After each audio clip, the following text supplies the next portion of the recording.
समय में इन गुफाओं का निर्माण किया था। एलोरा के इन गुफाओं के समूह में कुल मिलाकर 100 प्राचीन गुफाएं यहाँ पर बनी हुई है, जिसमें से अभी हम मात्र 34 गुफाओं को देख सकते हैं। और इसमें से कुछ गुफाएं बहुत ही स्पेशल है, जैसे कि ये गुफा।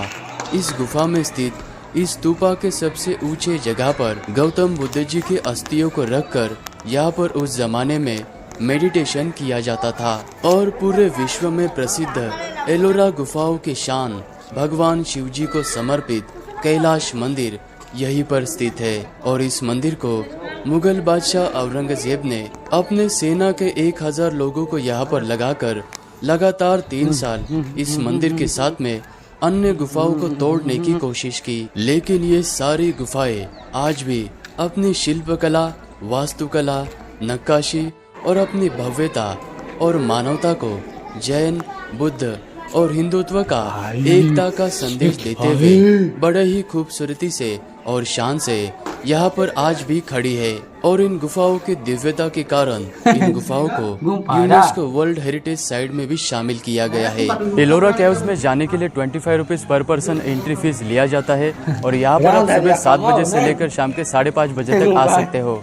ट्यूसडे को ये एलोरा केव्स बंद रहती है, तो इस बात को आप जरूर याद रखना। यहाँ के 34 गुफाओं में से गुफा नंबर 1 से लेकर गुफा नंबर 12 तक की गुफाएं बौद्ध धर्म को समर्पित है। बिना शिल्प मूर्ति और स्तंभ के इस गुफा नंबर 1 के अंदर आपको ये चौकोन आकार का मंडप नजर आएगा, जहाँ पर बहुत सारे कमरे बने हुए हैं। और इसी कमरों में बुद्धिस्ट मॉन्क रहा करते थे। 8वीं शताब्दी में बनी हुई ये गुफा नंबर 2, जिसके प्रवेश द्वार पर ये 2 द्वारपालक खड़े हैं। 12 स्तंभों से बने हुए इस विहार के गर्भगृह में भगवान बुद्ध जी व्याख्यान मुद्रा में सिंहासन पर विराजमान हैं। और साथ ही में दोनों तरफ की 12 मदों में बोधिसत्व, अप्सरा और परियों के सहित भगवान बुद्ध जी की अन्य 5 मूर्तियां आपको नजर आती है। बाकी गुफाओं से अलग ये है गुफा नंबर 5। इस गुफा के अंदर प्रवेश करते ही सामने आपको ये बड़ा सा हॉल नजर आएगा। और इस हॉल के नीचे आपको ये पत्थर से बने हुए 2 समांतर लंबे से चबूतरे नजर आएंगे। इस जगह पर उस जमाने में बौद्धिस्ट मोंक भोजन किया करते थे। इस विहार के गर्भगृह में बोधिसत्व तथा गंधर्व के आकृति से घिरी हुई भगवान बुद्ध की प्रतिमा व्याख्यान मुद्रा में विराजमान है।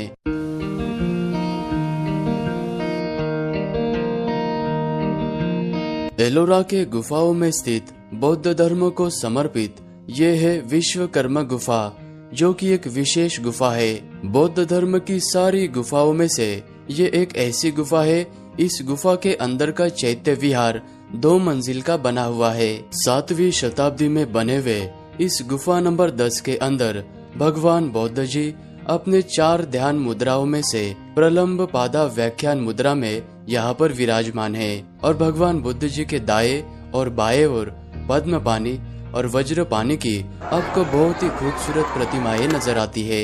इस गुफा के दूसरे मंजिल पर आने पर सामने आपको गंधर्व अप्सरा के साथ में ही पीपल के वृक्ष के पत्ते के आकार का ये प्रवेश द्वार नजर आएगा, क्योंकि भगवान बुद्ध जी को पीपल के वृक्ष के तले ज्ञान की प्राप्ति हुई थी, तो वही से इंस्पायर होकर इस प्रवेश द्वार के डिजाइन को बनाया गया है। अभी हम गुफा नंबर 11 के पास में आ चुके हैं। और आप देख सकते हैं एक ही बड़े से पहाड़ को काटकर इस गुफा को बनाया गया है। और ये गुफा 3 मंजिल की है। और इसके पास में जो गुफा नंबर 12 है वो ठीक इसी की तरह दिखाई देती है, तो वहाँ पर हम नहीं जाने वाले। बौद्ध धर्म को समर्पित सारी मुख्य गुफाओं को देखने के बाद अभी हम हिंदू धर्म को समर्पित गुफा नंबर 13 से लेके 29 तक की सारी मुख्य गुफाओं को देखने वाले हैं। गुफा का मंदिर है।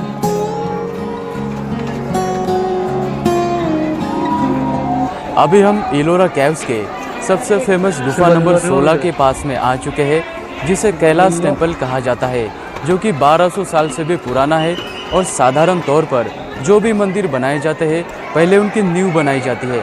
लेकिन मेरे पीछे आप ये जो पहाड़ी देख रहे हो, इस पहाड़ी को काटते हुए ऊपर की दिशा से इस कैलाश मंदिर को नीचे की ओर बनाया गया है। दुनिया का सबसे बड़ा मोनोलिथिक मंदिर यानी कि पहाड़ के एक बड़े से चट्टान को काटकर बनाया गया ये है कैलाश मंदिर, जो कि भगवान शिव जी के कैलाश पर्वत से प्रेरणा लेते हुए इस मंदिर का निर्माण किया गया है।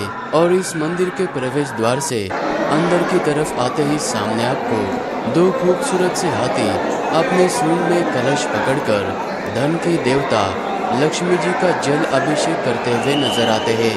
मंदिर के परिसर के अंदर आने के बाद सामने आपको दोनों तरफ हाथी की प्रतिमा और मंदिर के दाएं और बाएं ओर विजय स्तंभ और ये शक्ति स्तंभ नजर आता है।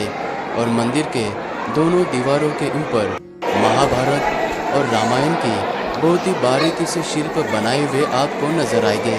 इस कैलाश मंदिर के गर्भगृह में जाने से पहले आपको ये बड़ा सा सभा मंडप नजर आएगा। इसी जगह पर लगभग 1000 से भी साल पहले शिव जी को प्रसन्न करने के लिए शिव तांडव इस तरह के अलग अलग नृत्य यहीं पर किए जाते थे। और इस मंदिर के गर्भगृह में जाते वक्त आपको दोनों तरफ गंगा और यमुना जी नजर आएंगे। और मंदिर के मध्य भाग में भगवान शिव जी का शिवलिंग विराजमान है। और इस मंदिर की तरह ही इस शिवलिंग को भी इसी बड़े सी चट्टान को उकेर कर बनाया गया है। रथ के आकार के जैसे दिखने वाले इस कैलाश मंदिर के पिछले हिस्से में आपको ये बहुत सारे हाथी की प्रतिमाएं नजर आएंगे। मानो इन खूबसूरत हाथियों ने इस मंदिर को अपने ऊपर उठाकर रखा हुआ हो। और इस मंदिर के तीनों तरफ गैलरी बनी हुई है, जिसमें भगवान शिव जी और पार्वती जी के कई प्रसंगों को बताया गया है।